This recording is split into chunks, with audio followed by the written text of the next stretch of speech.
What is going on, everybody? Back. Yes, we are. WrestleMania 42. Night 2 has just ended, and it was a whole lot better than last night. Welcome to another edition of the RWT podcast. My name is Mike Larkin, as always, joined by DC Daniel Crimmins and the RWT Deadman Paul Morales. And y'all, I got to tell you something. We had a made man tonight in Obafemi. We had a new champion in your tribal chief, Roman Reigns, and everything else in between. Dan is still pissed about that, so we will head on into that very, very soon.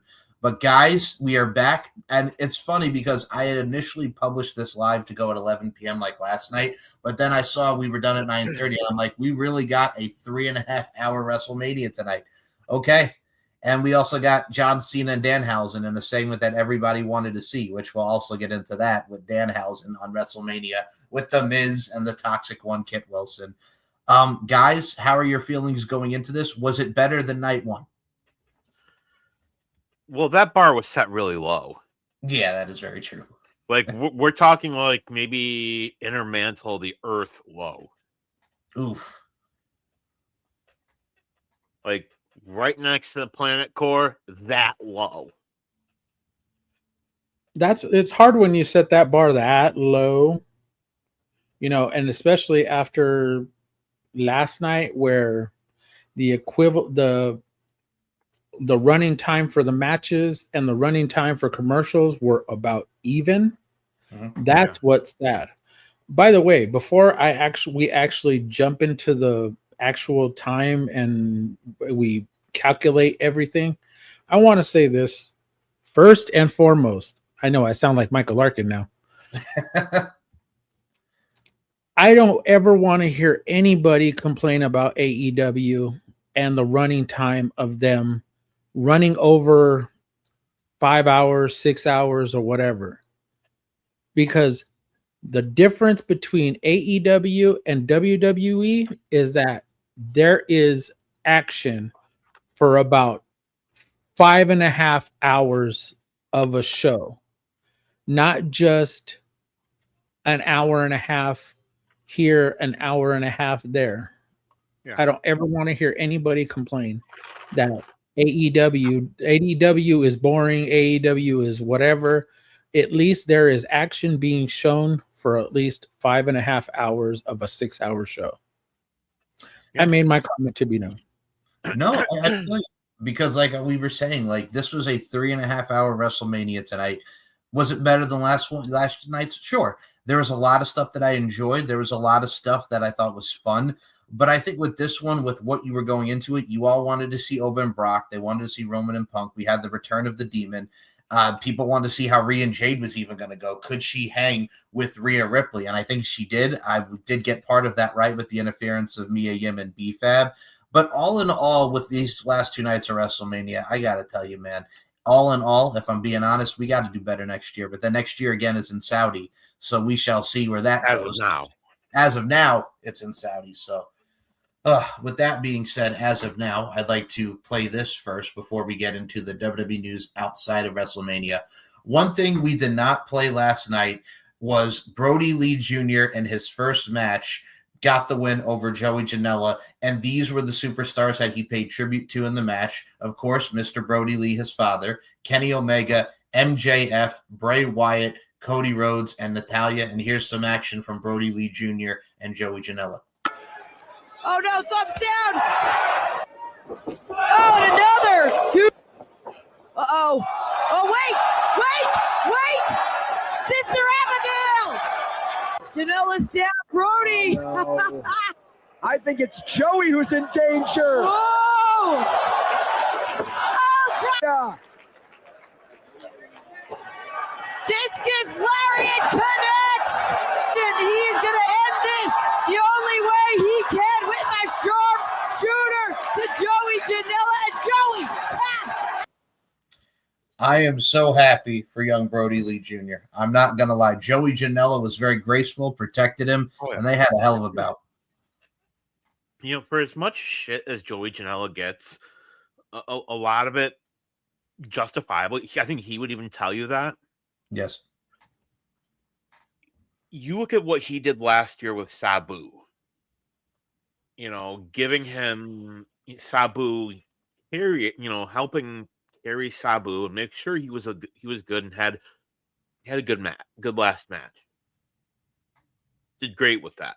This year we got Brody Lee Jr., which the callbacks were really cool, and the kid did amazing. Definitely room for improvement. That Sister Abigail was very tight. That was nice. It was. But doing the whole. Yep, for his father.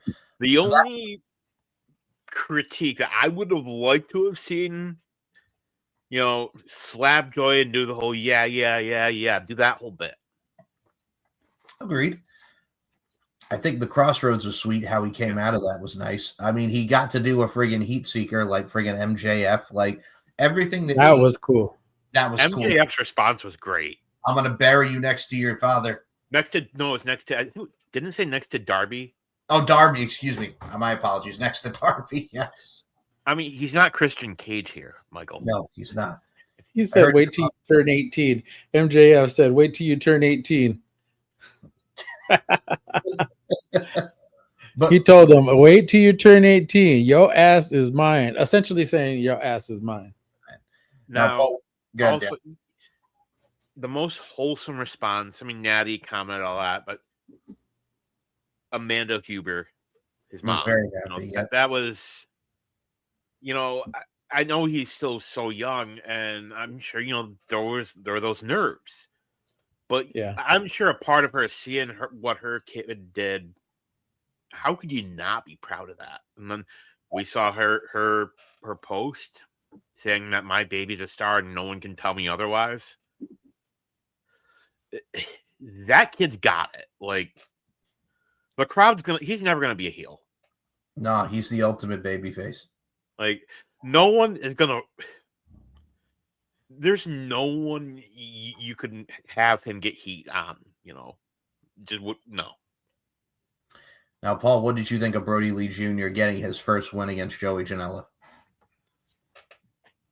It was probably the most wholesome thing we've seen in wrestling. And we've seen a lot over the years. We've seen a lot of wholesome moments, with families and whatnot. But just this moment in general, like, you can tell the excitement, and two, hey, I give a lot of props to Joey Janela for going out there, taking what he did, doing what he did, especially for Brody Lee Jr. And I mean, honoring his dad, everything that he did, honoring Bray. It was chef's kiss. No other way to describe it. It was beautiful. And then Amanda with her response was just wholesome. Brought me to tears. I could tell you that much. Oh, yeah. I mean, when you see your kid doing well and doing good in this world and really doing something that he loves, and, once he hits that age of 18, it's going to be marvelous to see where Brody Lee Jr. goes from here. I'll tell you something that would have been marvelous. We're going to go to this next. So we did find out coming out of WrestleMania, and we'll start with this one first. So according to PW Insider Elite.com, the original pitch for what evolved into Pat McAfee aligning with Randy Orton was meant to be Aleister Black in McAfee's spot. The role would have involved Aleister Black tormenting Orton, trying to bring out the old Apex Predator version of Orton. The idea was that if Black had succeeded, it would prove Orton had never changed or evolved and was still the old Orton deep inside. We are told the idea was that Black and Orton would face off Mania weekend, with Orton hesitating to use his punt kick and likely lose, but then later attack Cody Rhodes as a WrestleMania angle, using the punt to bring back the old Apex Predator and prove Black right all along. So we kind of got some of that with him, RKO and Pat McAfee, and then, of course, the aftermath with the belt shot and then the punt, him going back to his old ways. But guys, I like that idea a lot better, having the inclusion of Aleister Black being the devil's advocate to Randy Orton during the matchup with Cody Rhodes. What say you guys? And Dan, I'll start with you. Your thoughts on the original pitch for this match? You and I talked a little bit before we came on air, folks, and like I immediately heard that, and you start game planning things out in your head, and like that would have been so freaking awesome. And then you could pivot to a Malachi Black, Aleister Black, against as Orton, and you can't tell me that would have been good. Like both those two have such unique minds. Let them cook.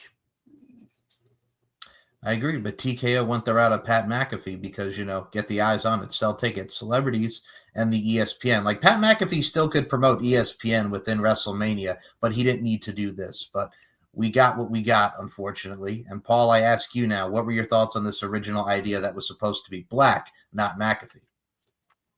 WWE has a major TKO problem. And that TKO seems to involve itself in everything and every aspect of what creative it was trying to build or has tried to build. And I get it. We want to point all the blame at Triple H, and we genuinely can. And I would say maybe about 80% of it, yes, we can say Triple H is doing a great job, but that other 20% is just TKO pretty much inserting itself. And we've seen it not only over this year, but we've seen it over the past few years that they've been under ownership of them.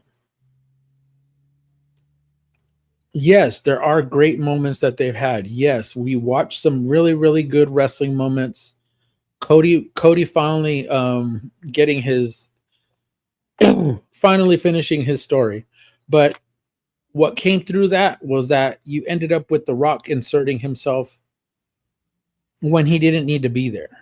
You could have just told this story, Cody and Roman. I go back to the interview I had with Denise. I said, Roman felt like an afterthought.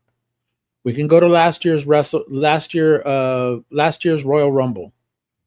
John Cena was supposed to win. We get Jey Uso. John Cena wins Elimination Chamber. He turns heel. All of a sudden, it's like, okay, fine. And then, of course, we get the Travis Scott travesty. It was a lot of fuckery that didn't need to happen. And unfortunately, TKO just likes to insert themselves in every aspect of WWE when they should just allow Triple H to just manifest everything, be creative with everything. Is everything perfect? No. Can it be improved? Of course it can. And we as fans are always dictating the way it should go and the way we believe that it should go. Because creatively, I believe a lot of content creators and wrestling fans can do a great job of like steering a lot of these stories into different directions. Problem is that we don't get enough of us to be like, okay, this isn't working for us. You should go this way. I like this story. This would have worked. And it would have worked with one Killer Cross too. Yep. Had Aleister Black not been involved in this, it would have been Karrion Kross. And I believe that could have been somebody who had veered Randy Orton into that Apex Predator again.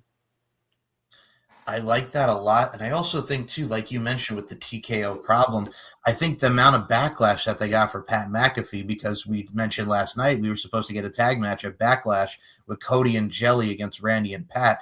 After this, I don't see them being in that at all. I think that was Pat McAfee's exit. Like, okay, they hate this. Let's get this out of the way with Jelly and Pat. Now the story is Cody and Randy. We can further that now after that punt to the head last night to end WrestleMania. So I think they have some sort of direction. We're going somewhere, but we did not need the involvement or Pat McAfee nor Jelly Roll to begin with, which brings me to this as we found out breaking news on the WrestleMania 42 countdown. And before I even say, look at that.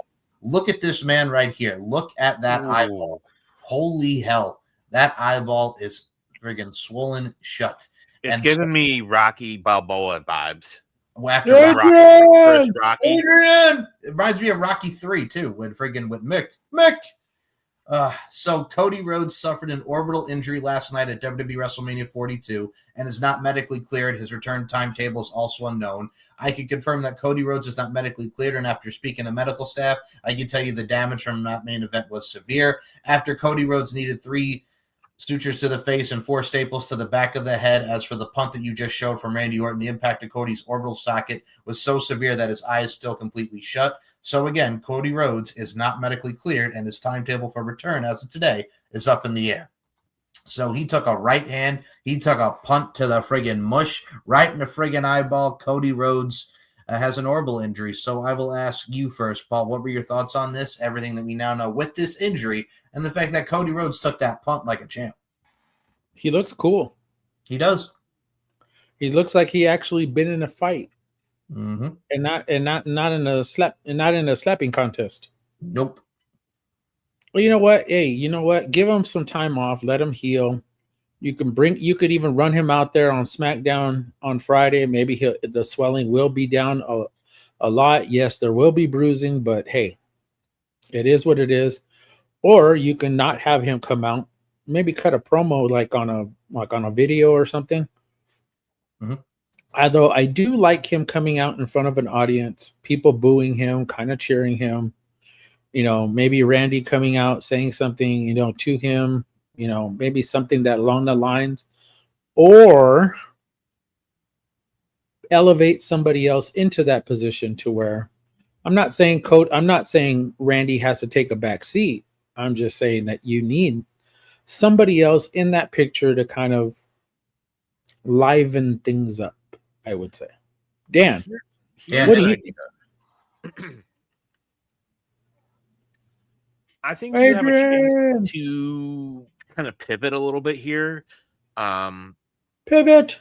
Cody, I know he gets a lot of shit, but he is the new Cena. Like even when he was doing Street Fighter, he didn't really miss any time. So here's a thought. You have Orton come out first on SmackDown, and you kind of tiptoe where not the full heel. Like Orton will realize he screwed up, and he'll be kind of going in and out of the heel face dynamic, and he'll leave.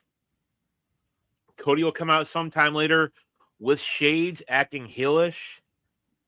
Give him time off. Take the title off him. Just say he's not medically cleared. He doesn't know when he's going to be back. And then you just have him look directly in the camera. He's got shades on. And you just have him saying, Randy, you may be forgiven by them, but not me. And this lowers the glasses, takes them off, isn't over. And you just see that. Don't do any makeup, because we know, they do makeup and, for just promos and stuff. Don't do that. Bare face. Leave it raw. Leave it natural. Exactly. Let him see that. When I think back to the Hell in a Cell with Seth, where he had the torn pec. Yep. Or was it bicep? No, it was a pectoral. Okay, so we saw how real that looked. They didn't try to touch it up or anything. They didn't try to, alter his gear, have him wrestle in a shirt. Like, so I think the fact that we got what we got, it was realness, and that works. You have him go away for maybe a couple weeks, a month, 2 months, whatever. And then Orton wins the vacant title. He gets 15. Then Orton, kind of gets a redemption storyline. Everybody forgives him. He's not, this bubbly, fun Orton. He's still, like when Orton turned heel or turned face after the 2009 era. Yeah.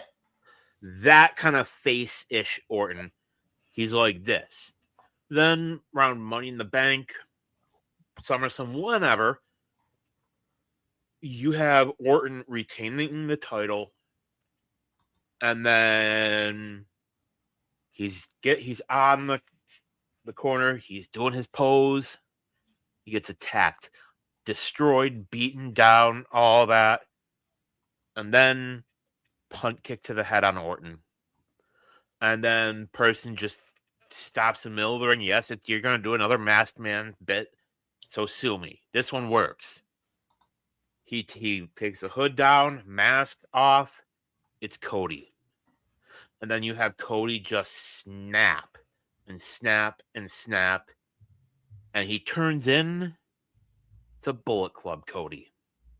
I think that is a great way to introduce that heel turn. And it's something that we've been saying so long now that is warranted. It's needed. And I think he does definitely need to turn heel. The way he got booed right after he pinned him after that Crossroads of WrestleMania last night, let's go for it. Pull the trigger is what I say. Stop dyeing your hair blonde for a while.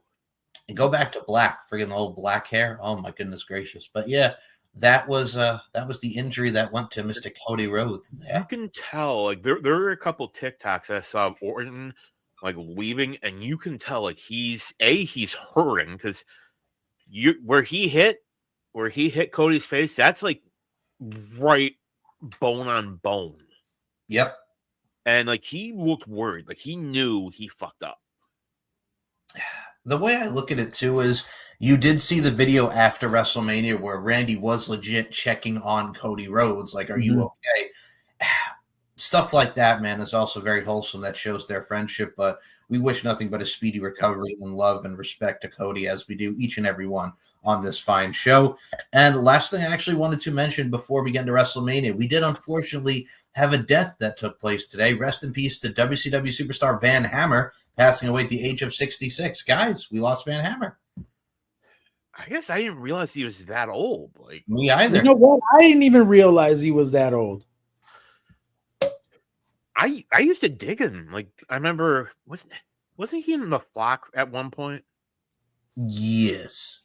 Hammer. Yes. I think they just call him Hammer. Called him Hammer. Yeah. God, the dude had the look.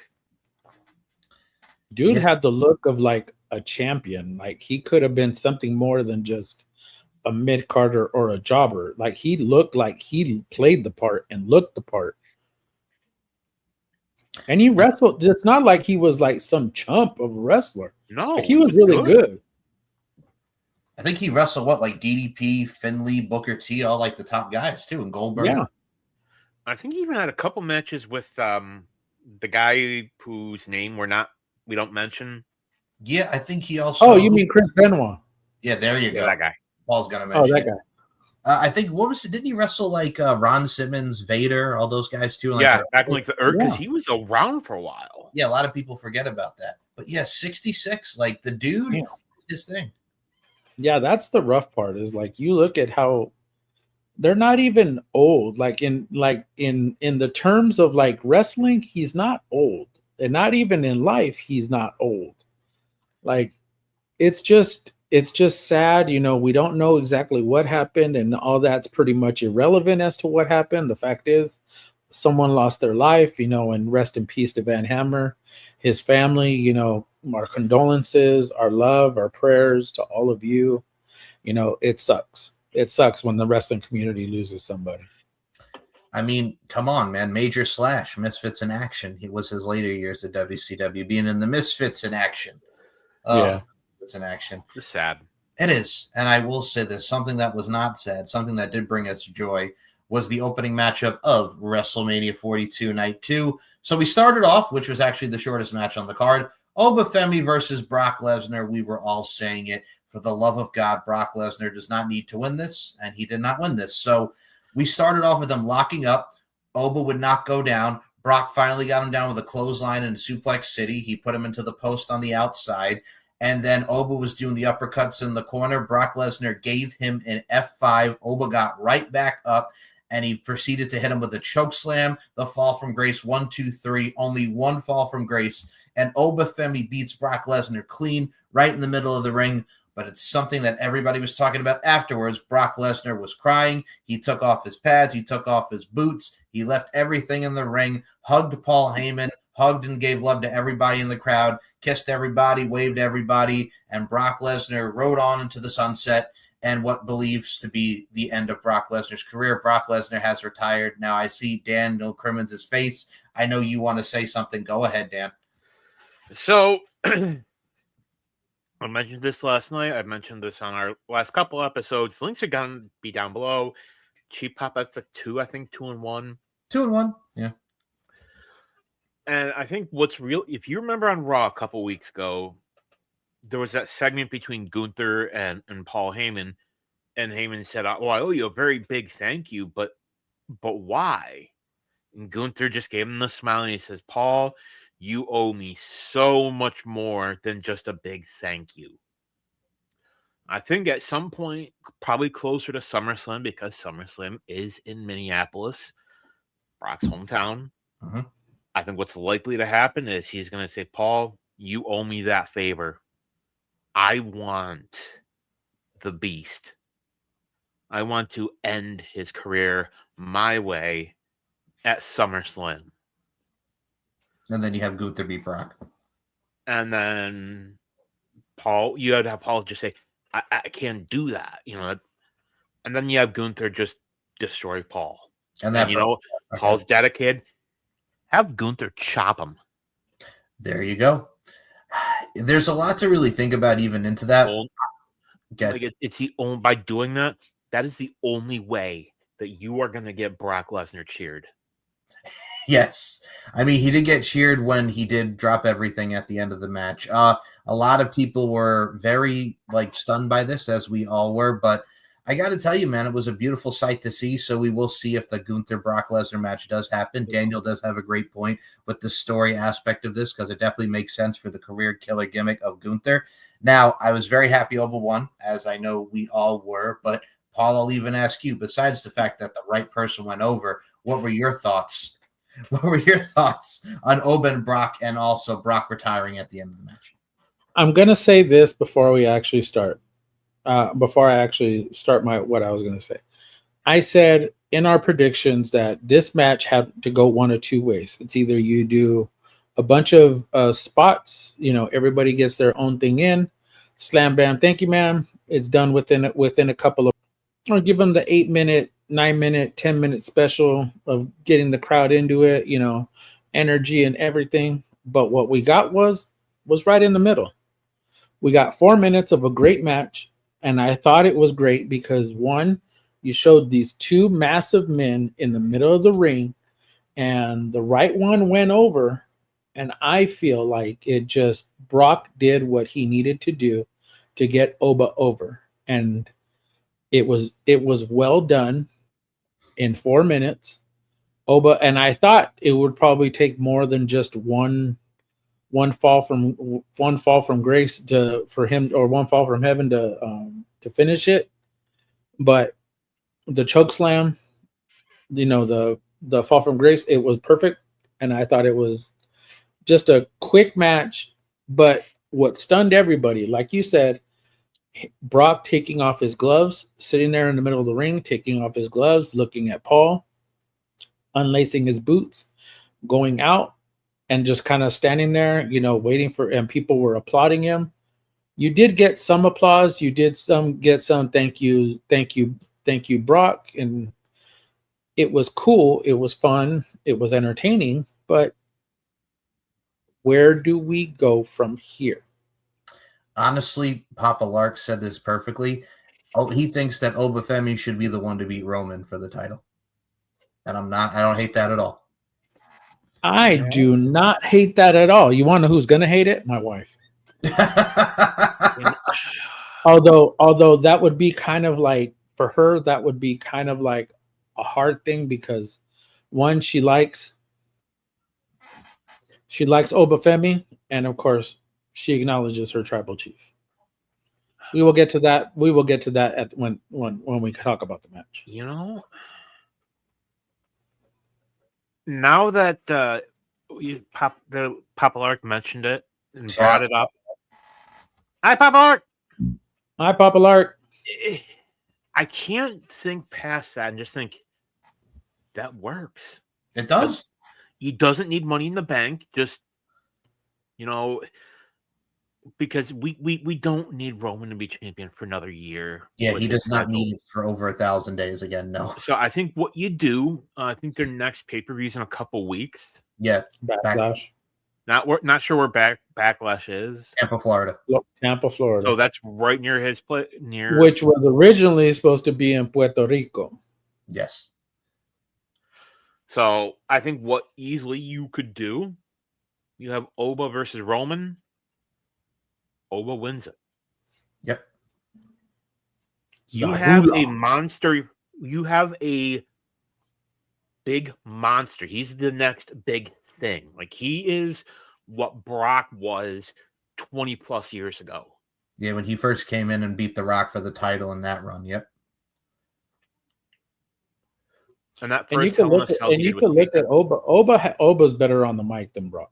Oh yeah, easily. Oh, he was so confident. By leaps and bounds, he is much better on the mic than Brock, and so he doesn't need a mouthpiece. No, I think if you're going to go that route, and that is the shout out to Papa Larkin for that thought, because you're going to have Braun with Seth. Yes, you need something for Gunther, but Gunther needs something that he could kind of latch himself onto. So I don't know where they go from here with him, because he was facing Seth Rollins, which was pretty much a match that he didn't really want or really need, unless you get Gunther versus Rey Mysterio, which that could possibly happen too.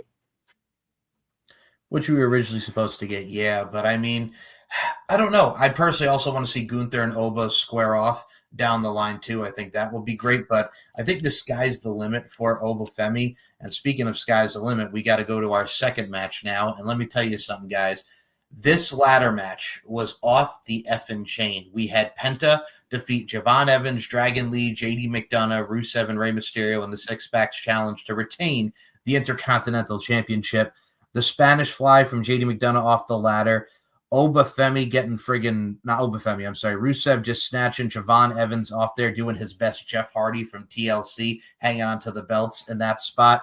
The OG cutter to Rusev from the ladder. Javon Evans hit a springboard clothesline to Dragon Lee off the ladder, almost like a la Shelton Benjamin, but minus running off the ladder. The friggin' Mexican Destroyer to JD McDonough on the ladder. Pentagon hits the Canadian Destroyer off of the ladder to Javon. Rey Mysterio put Rusev through the ladder with the seated senton splash. Like, everything these guys did was nuts. They worked their butts off, and Penta would wind up retrieving the Intercontinental title, still retaining. I was happy to see it because I thought it was too soon for Penta to lose. My second guess, as all of ours were, was Javon, and Javon came really close, but every man had a great showing in this bout. Penta retains, and Paul, I'll start with you. Penta retaining the title and the ladder match in itself.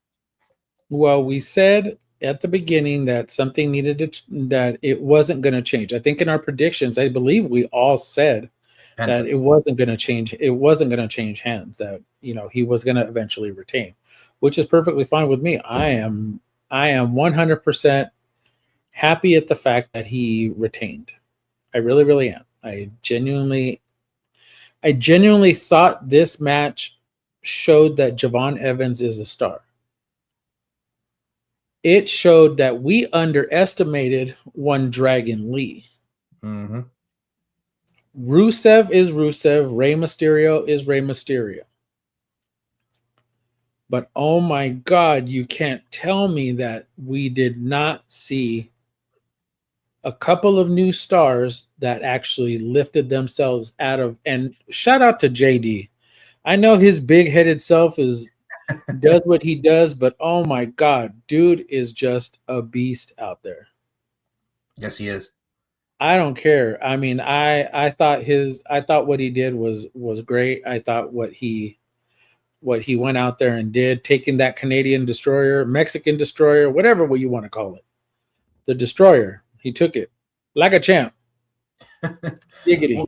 Well, that was my thing too. Like Paul said, to go on to your point, they made JD McDonough in here. They made Dragon Lee. They especially made Javon.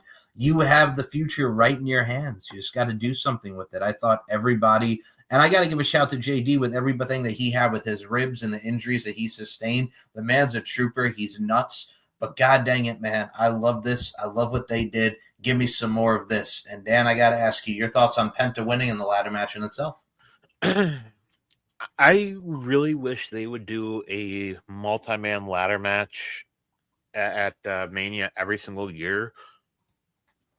You know, you could alternate it between the IC title, the US title, even do one for one of the women's mid-card titles.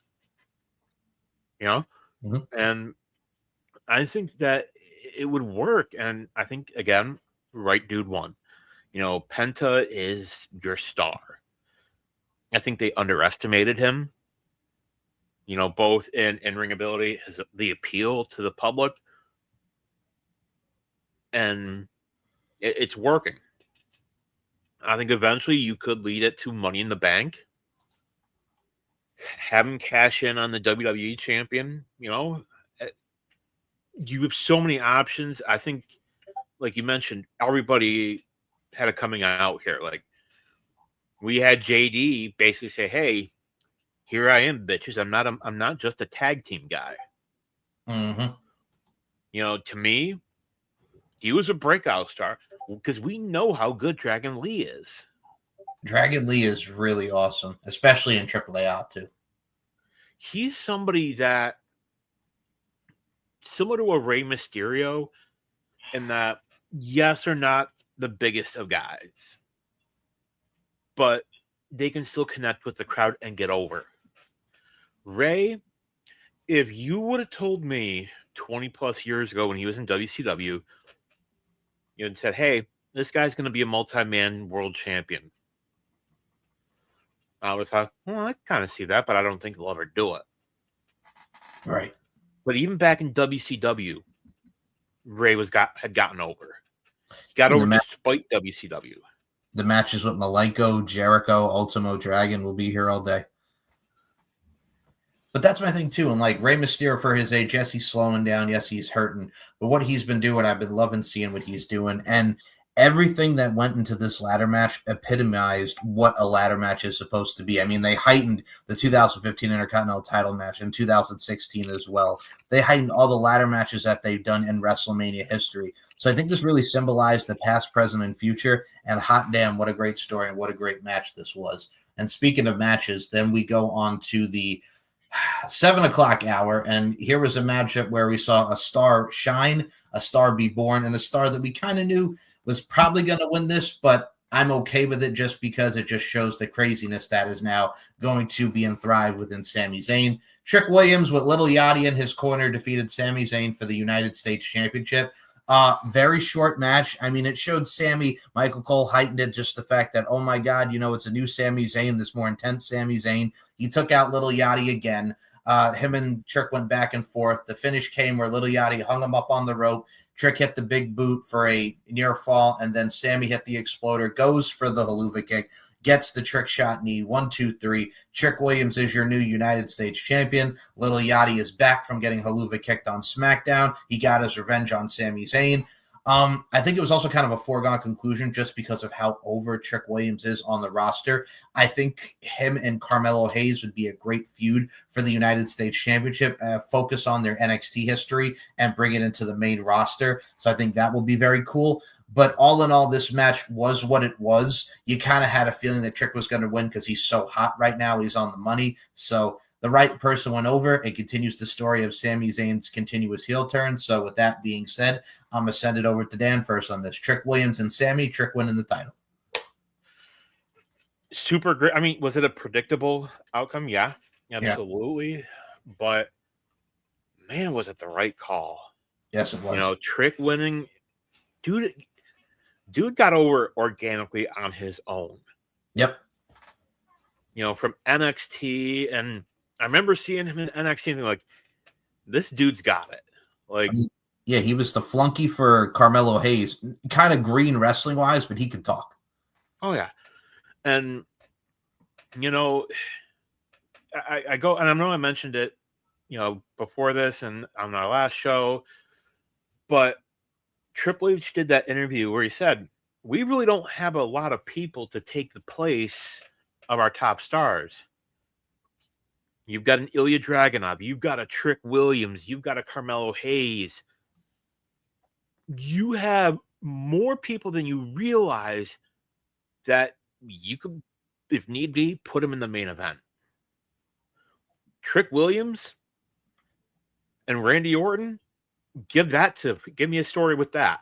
Trick and Cody, Trick and whoever. Carmelo and Cody, Carmelo and Orton. Yep. Like, give me Ilya and Orton. You can't tell me that wouldn't be amazing. They both would stiff the crap out of each other. Absolutely. You got the people. You have got the resources. It's what you do with it. Exactly. The Trick, the reactions that he's getting, I get it. They don't want him to be a face. But think of Stone Cold Steve Austin. Back in 96 and 97, he wasn't supposed to turn face. He never was.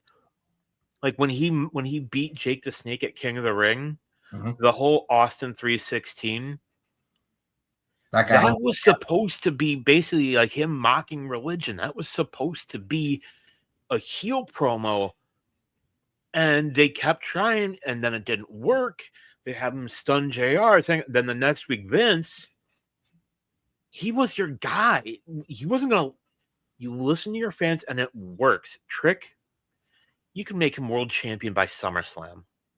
You definitely could. I think right now with his U.S. title run, he's definitely on the precipice to go onto the world heavyweight title regime and that world heavyweight title scene and picture. But damn it, watching that entrance tonight with that long-ass robe down the friggin' ramp and everything that he did, the dude's got it. He's smooth like butter. He did his tribute to Booker with the bookend. I really enjoyed the presentation of Trick Williams, and I look forward to seeing what they do with Sammy, but don't F it up. But the match was what it needed to be, most definitely. So, Paul, we'll go over to you now. Trick Williams, Sami Zayn. Trick Williams wins the United States Championship. You had Trick go out there and look like a star. Now, I'll go on to Dan's point and say that you had every opportunity to make new stars. You could have had guys go and fight Roman Reigns. You could have had guys go and fight CM Punk. You could have had them fight Cody Rhodes, Randy Orton, and we see how good they hold up against them. So how is that transition no different than trying to put Braun Breaker out there? Trying to put an Obafemi out there? How is that no different than trying to put these guys who you believe and who you believed in when they were in NXT? Obviously, you believed in them to bring them up. You can create new stars, organically allow them to do something in wherever they're at, whatever show that they're on, and they can do it. They can go out there and perform like no other. And I thought this match was everything and more in just a short time. And it was told a quick little story. We knew Sammy wasn't going to win. We kind of already had that inkling, that idea that he wasn't going to win. We knew that him taking the title off of Carmelo was going to lead to him giving it to Trick or dropping it to Trick, whether it would have been at WrestleMania, in which case all of us, I believe we predicted that it was going to happen here. Yep. And just as easily could have happened at Backlash, but it didn't need to happen there. What we got was probably one of the best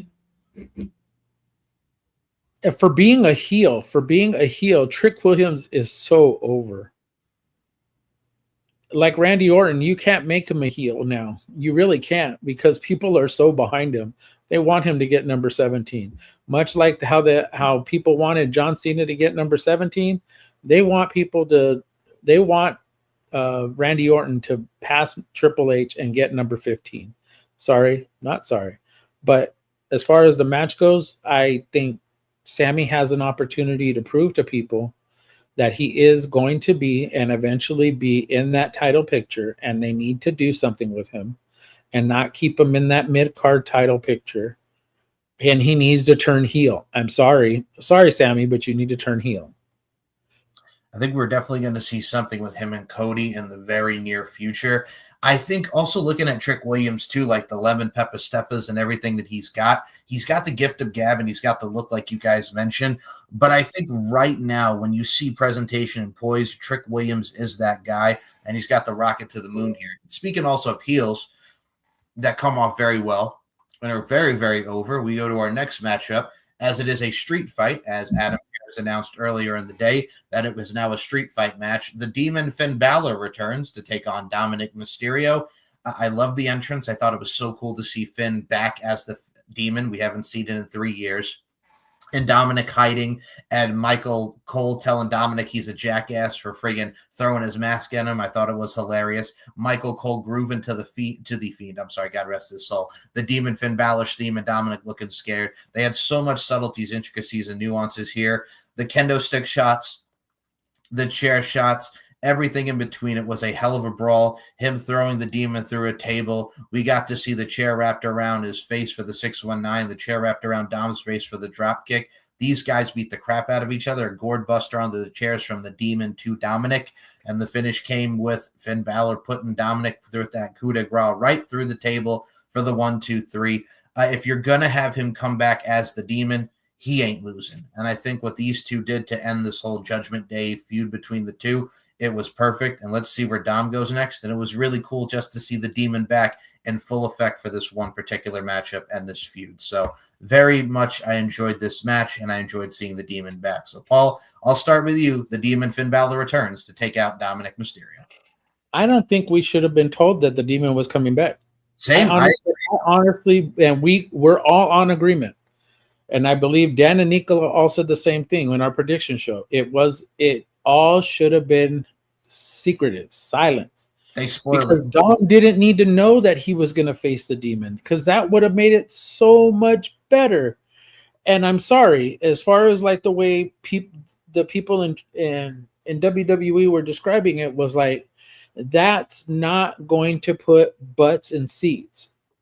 But what would have been a surprise for many of those who were in attendance was the fact that Finn Balor, he could have slowly did like subtle nuances over the last couple of weeks.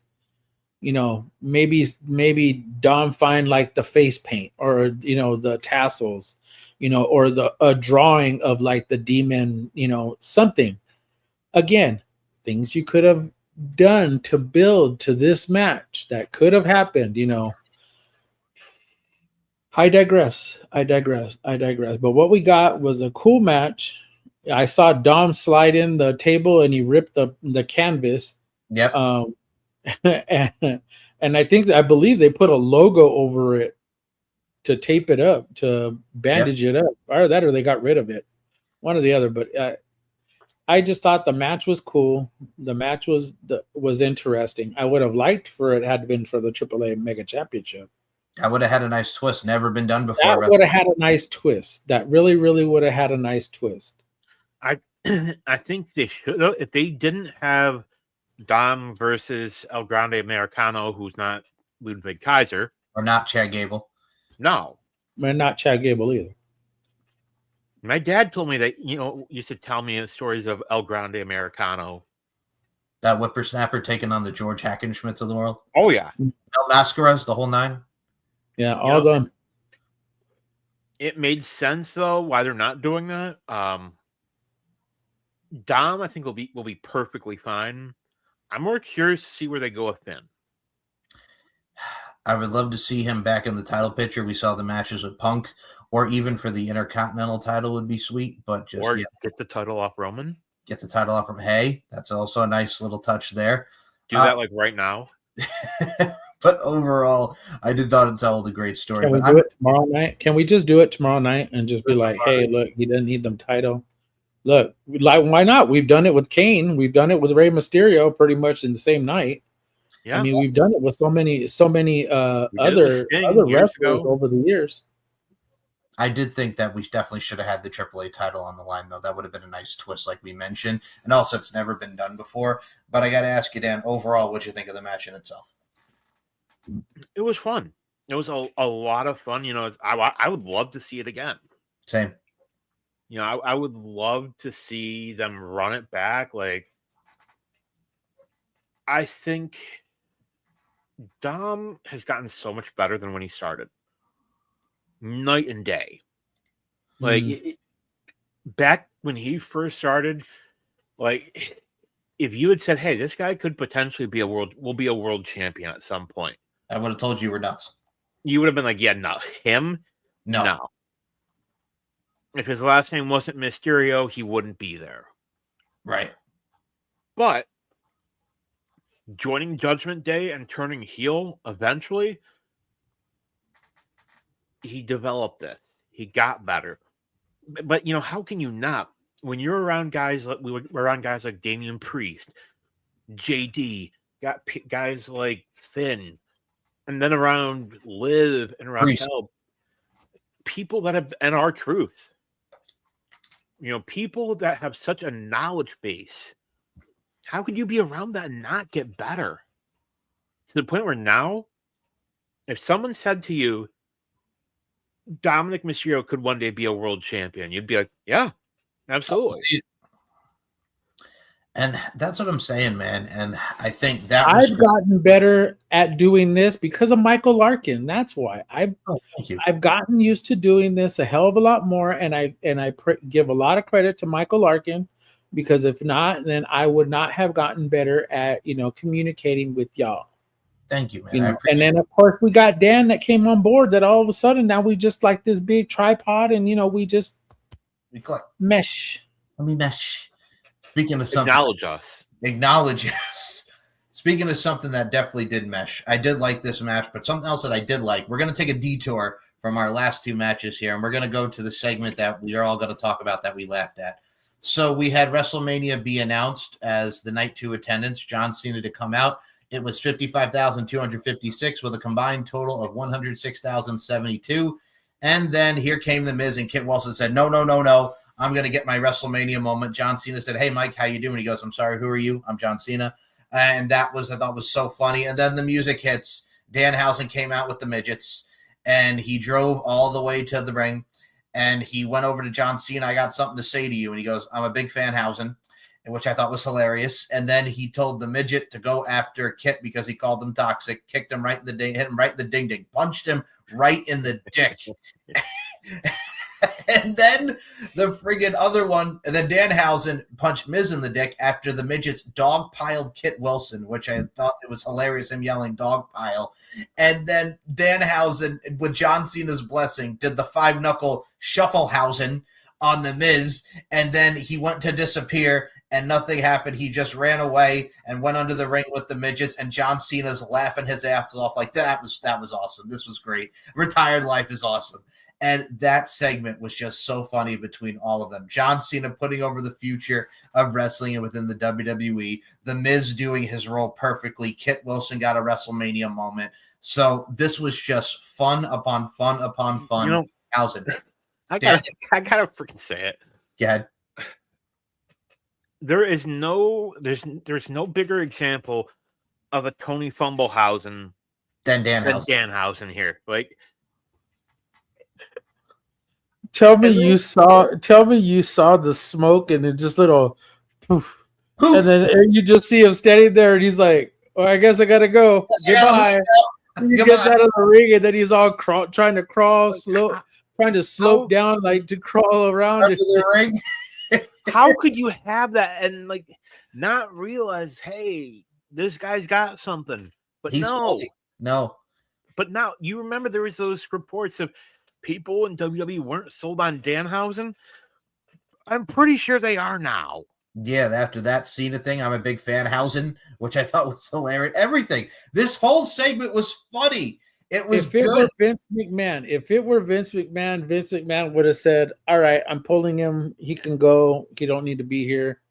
yada yada yada. But man, oh man, you cannot tell me that Danhausen in the month, and how long has he been there? A month, right? About a month, month and a half. almost a month or two.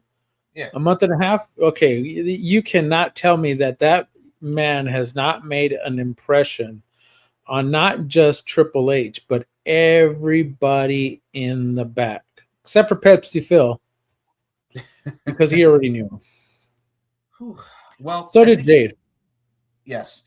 Now, speaking of something that we already knew, I do have to ask this before we get to our last two matches, because something else we wanted to touch upon from night one. AJ Lee did cut the promo talking about her entrance was something like giving back to a proper farewell, if you will, that it should have been at WrestleMania back in 2015. And you saw her crying. Do you guys think, because everybody's speculating, is she officially done, or do you think she's just taking time off? Do you think this is the last we'll see of AJ Lee?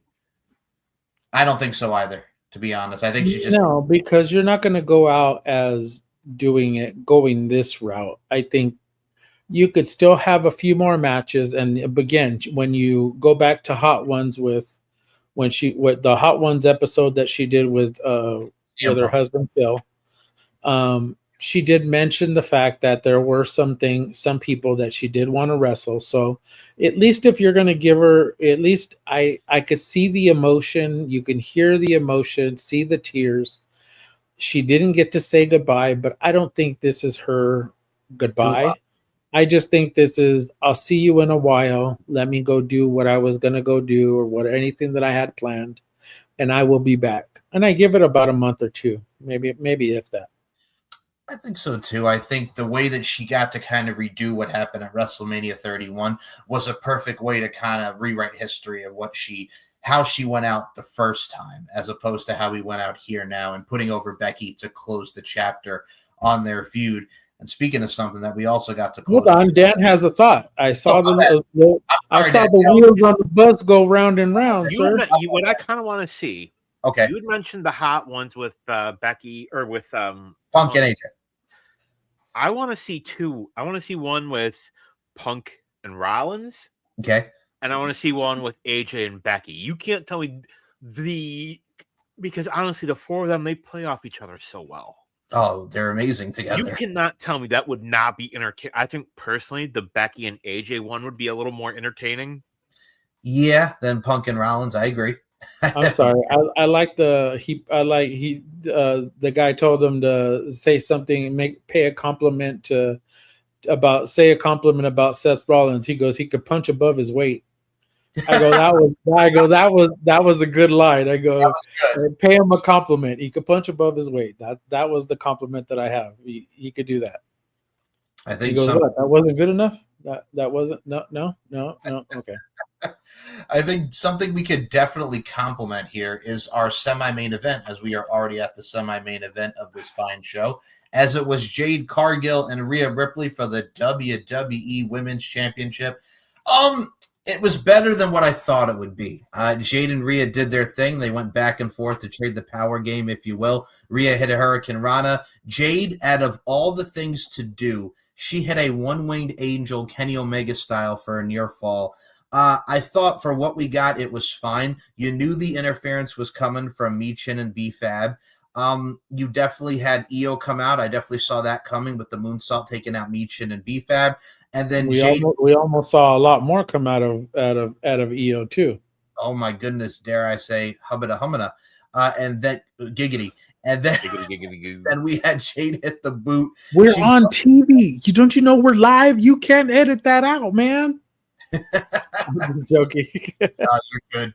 We go from the boot from Jade, and then she goes for the Jade, and then Rhea slips on through Riptide. 1, 2, 3. Rhea Ripley is your new WWE Women's Champion. And away I say, thank God, because look, I could have saw what I had predicted of Jade winning because of the Baddies 2.0, aka the takeover, but thankfully they didn't go that route. This woman only defended that title once, and the title reign was not working at all, and now we put it back on Mommy, and we saw her and Io celebrate afterwards. So, Dan, I'll flip it to you. Your thoughts of Rhea and Jade. Rhea is your new women's champion. That division needed a refresh. You know, and as much as I don't like that Liv won her match, I think both divisions needed a refresh.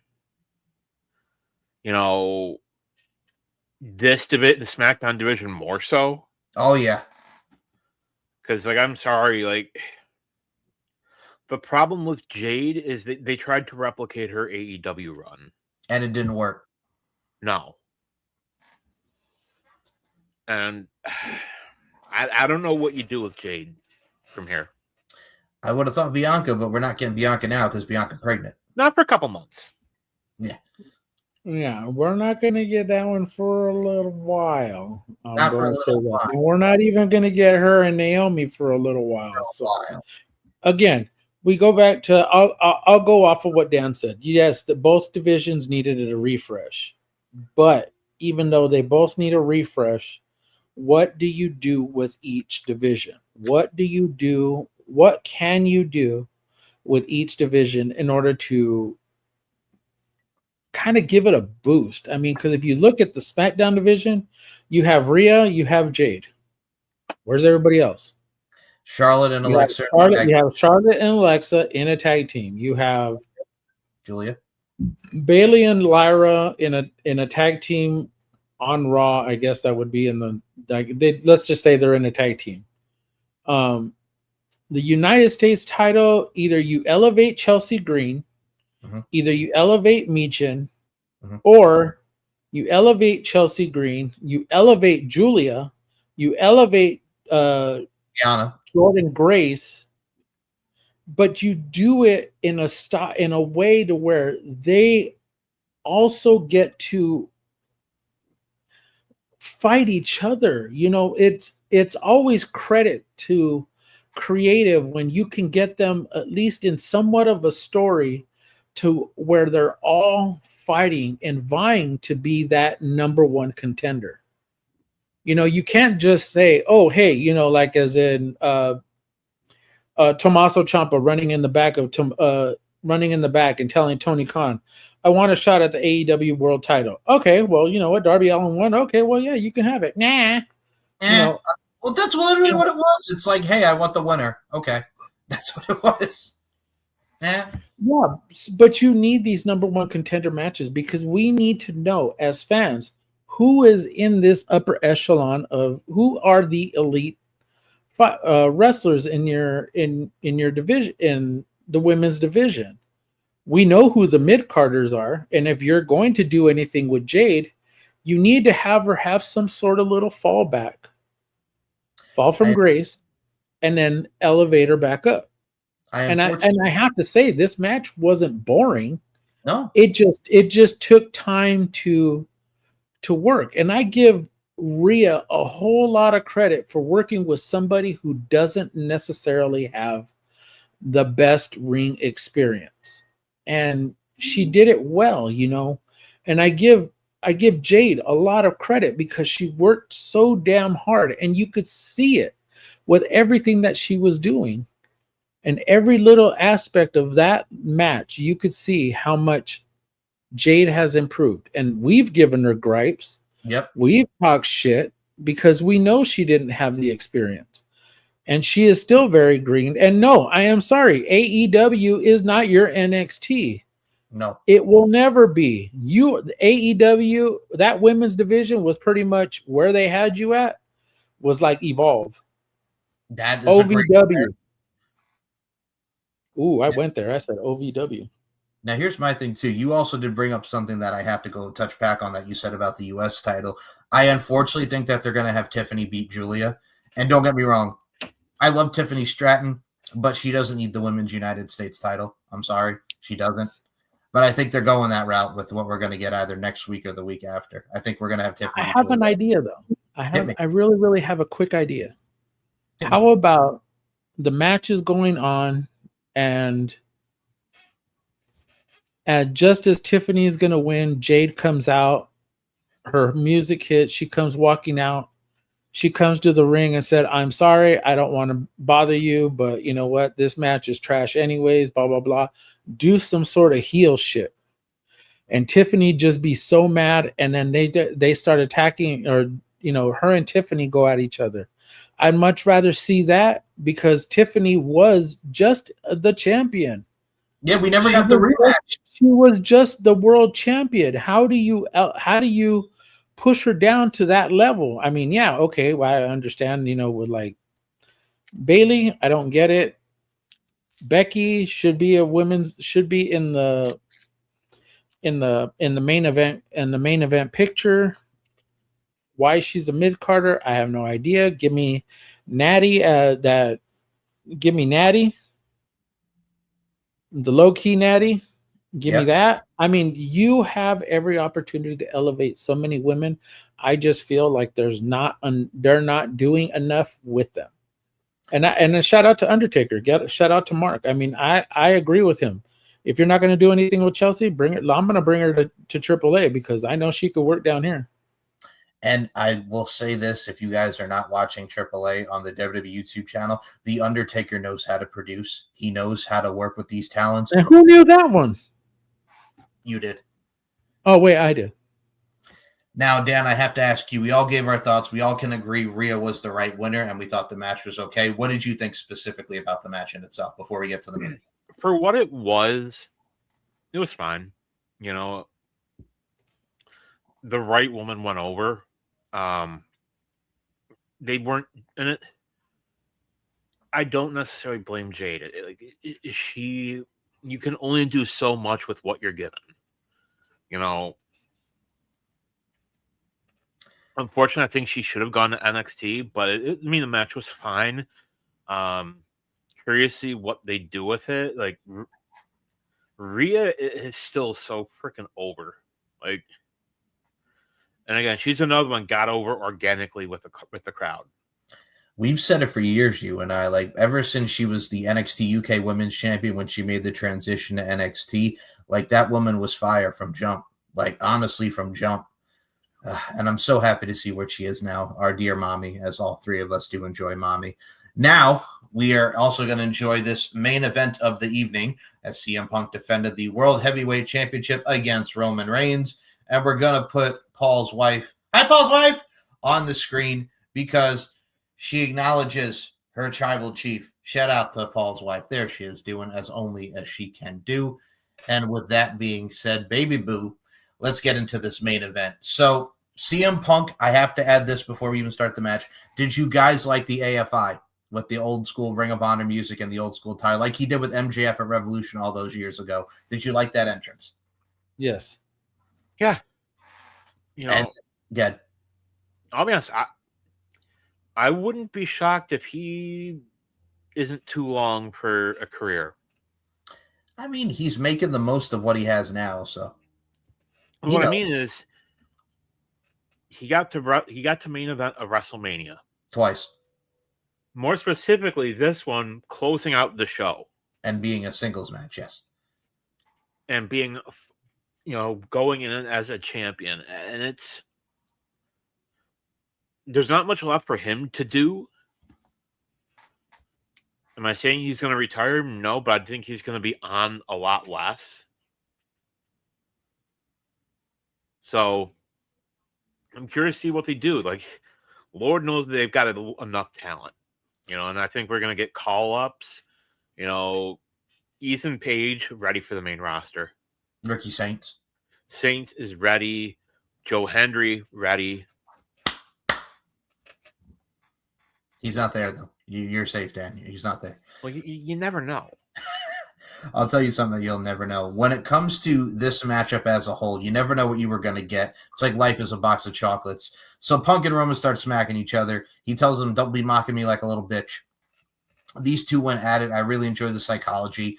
And really, where it really picked up was the fact that he military press slammed him off the announce table. He power bombs him through the announce table. CM Punk, that elbow drop was very reminiscent of the Undertaker elbow drop at WrestleMania 29.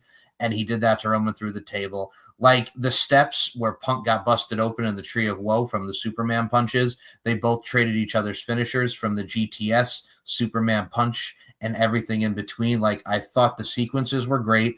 And there was a part of the match where I was thinking, because we've seen this with every WrestleMania main event for the last 3 years. Okay, where is the interference going to come? Where is the interference going to come?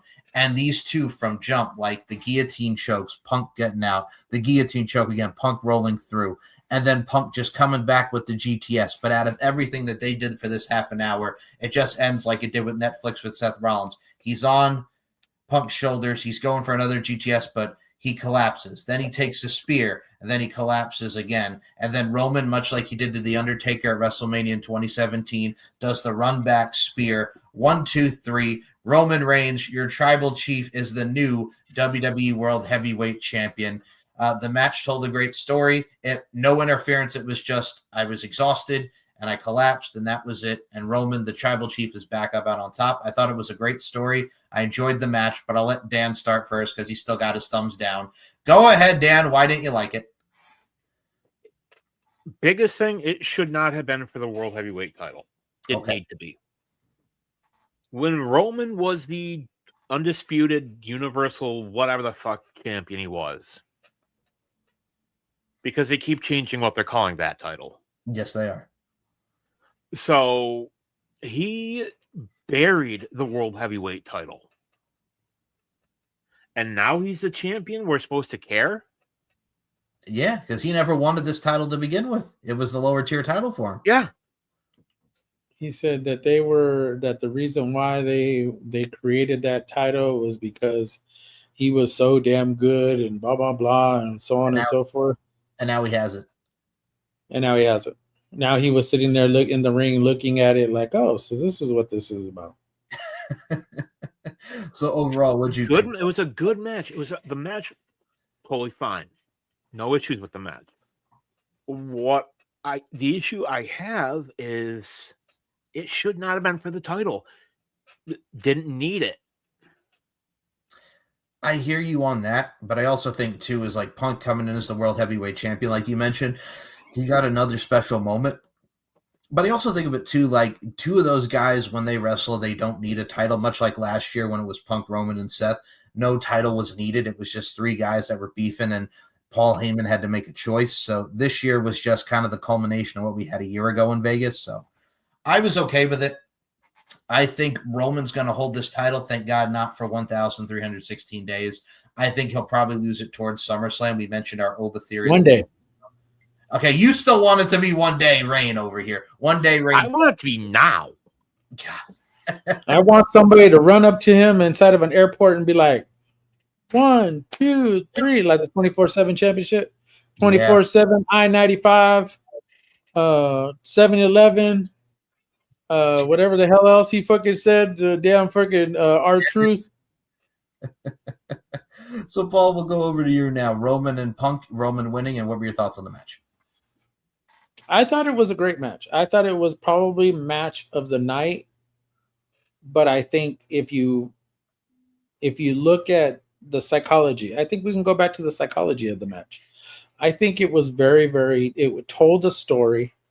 There was a lot. I mean, I don't want to say there was a part to where you kind of looked at it and said, right here is where the old part of what Roman said kicked in, to where CM Punk looked old.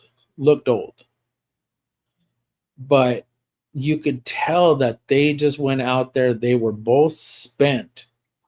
I don't know how much cardio them guys are doing, but man, they both looked like they were spent. Yep. About halfway through this match. I think the spot from the top rope onto the announce table was great. I thought it was up there. I definitely rank what we saw. Hold on. I'm not quite sure on whether I believe that this is going to be one of those moments to where we're just like, are we going to remember this WrestleMania? Are we going to remember this match? Are we going to remember any of these matches? So at the post-show press conference, Roman Reigns said, make some room. You're going to see me all summer. And let's see where it said. It said since 2022, he'd been part-time. Had claimed the win Punk had said would lead to him not being around. Said Reigns put that worry to bed following WrestleMania when asked if where he'd be taking the title next, and he said he would be on Raw and then would continue to be present over the summer. And he said, all this part-time crap, we're gonna fix that. Y'all better make some room because you're gonna see my Exploded deleted all summer. Now, In other words, he said you're gonna see my fucking ass all summer until SummerSlam. Yeah. So that's not all that long. It's 3 months, 4 months. Yep, 4 months. So I think he doesn't need to wrestle on Raw. Segments are fine. But I don't know. I do think Punk needs to go for a bit. Like, Punk's an old man, and you're having him carry your show. Because let's be real here. Since he's been champion, he's fucking carried Raw the best he can. Oh my God, with the promos and everything, absolutely he has. He's carried the feud. Him and Bay both carried each other with this feud. Like, they made the most of what they could. To go on to your point, Paul, I think the match was great. I think it's definitely one that's up there. But I think a lot of the matches in WrestleMania, like a lot of people were saying, it kind of felt like a Saturday Night Raw both nights. I mean, tonight's night was only 3.5 hours, like we mentioned at the top of the hour. But it's just like, it didn't feel like we were talking about AJ Styles saying the lack of luster. It was just 3.5 hours of kind of like a Raw with theatrics. That's all it was. It was not bad, but this definitely out-trumped. And I'm going to say this one thing because I have to get it out of the way.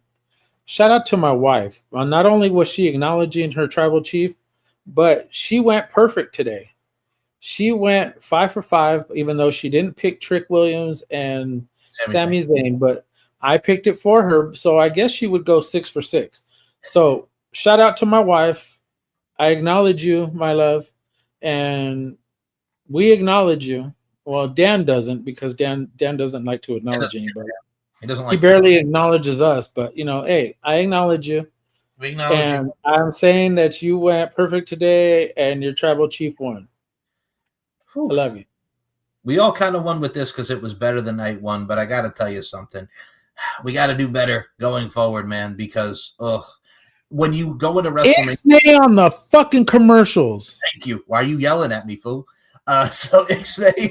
Ixnay on the fucking commercials. You know how many times I had to friggin' dial back because of how friggin' long these commercials were, and then it would fucking loop, and I'm like, God damn it, can we get back to the show, please? Oh, and then, you know what? Yeah, so, night one, shout out to Denise Salcedo. Again, I know I'm always going to say that, but shout out to Denise. So, she was here on Saturday night. She live streamed from her room, from the room that she had at Circa. Yeah. The Wi-Fi was so spotty, but she ended up going home today, live stream tonight. But she was talking about how yesterday, how she was literally about 10 minutes behind on the stream. So she was talking about how she was on the ESPN app, how she saw those commercials. She was home tonight, got to see all those Hulk Hogan documentary videos that they were showing on Netflix. Oh, yeah, that's great. A lot of people weren't happy. I bet. No, I mean, not just in general, but just there were so many commercials, so many celebrity cameos, so many different things that were going on during WrestleMania in between matches that people were just like. So shout out to Tony Khan. Shout out to Tony Khan for actually being consistent throughout a pay-per-view, because people actually pay good money to watch their pay-per-views, and well, they get their money's worth. I think the only celebrity that we saw tonight that was different from last night was Rick Rubin, which was nice to see. Everybody loves Rick Rubin with what he did for the industry. But yeah, it was what it was. I didn't hate it. I didn't hate night 2. Was this week's WrestleMania one of the worst? No. But night 1 could have definitely been better, but it was up there. And Dan's still pissed from last night. That's how bad it is. Before we even got on there, Dan's still pissed from last night. He really I'm not as pissed as Lex Luger was with that T-shirt. Oh, God. I'm about as pissed off as Sid Endings Sid Edney's freaking family is about his Hall of Fame induction. Yeah, that I don't was. blame them. That's kind of bullshit. It is. You know kind what? Shout out to them. You want to know what? You guys, your dad deserves so much better. And if he was here, I know for a fact they would have given him his time and they would have given him more. But the fact is that that it sucked. It literally sucked. Again, I'm still going to continue to advocate for the fact that Friday Night SmackDown on the Friday night before WrestleMania should be exclusively the Hall of Fame ceremony. Well, I will say this I weekend. said what I said. I know what you said. I agree with you, homie. So I know you do. this weekend of wrestling has concluded. It has been a long weekend. There was a lot of wrestling to consume, but I would not want to do it with anybody else than my two homies over here, and Mr. Daniel Crimmins and Mr. Paul Morales. So we hope you enjoyed night 2 of our review of WrestleMania. We can watch it whenever you want, as it is in the live section of the S&M Network Show's YouTube channel. Y'all, I got to tell you something. We'll see how Raw is tomorrow, as they will be back in Las Vegas as well. So let's see where the road to Backlash now takes us. And this road is just about to end for us in our saga of this show. So, Paul, I'll let you go first. Where can we follow you on the socials? The floor is yours. The Dead Man of RWT is right there on the bottom of the screen. You can follow me there. Look on all my a bunch of my socials are all right there with the same name. But also you can find my link tree that will be down in the description below. Also follow the RWD Facebook page. Also follow the RWT podcast page on both IG and X. You can find the links in my link tree down below. All of our stuff is there. Of course, we are doing a little bit more every week, trying to do more content for you guys. And of course, we will all be here every single week. Mr. Daniel Crimmins, my brother, where can we find you at? You'll see. Besides on my list Pornhub. Yeah. Retired from that. Oh, okay. So links to be down below. Got some good stuff coming. Mike and I, we have Uncaged. Our last show was the best and worst NXT call-ups. Michael, what do we have coming down the pipeline for our good viewers? Well, coming very soon for episode 8, we will No be AWA shows, right? no AWA shows. We'll definitely do a Chi-Town Rumble with you next season. But also, we'll be talking about the WCW Cruiserweight division, which leads into the WWE Cruiserweight division. So, Cruiserweights galore on the next episode of Uncaged. A lot of good stuff. Lots of good stuff. And if you want to follow this YouTube channel, it's S&M Network Shows on the YouTube front. Please subscribe, like, comment, do what you do. The Steve and Mike Show will be out tomorrow, as Steve and I touched upon a lot of great things. Deep into the heart of wrestling, of course, with myself, Robert Davis, and Nicola MacDonald. Of course, the RWT podcast with myself, Dan, and Paul Morales. Uncaged, all 6 seasons are up.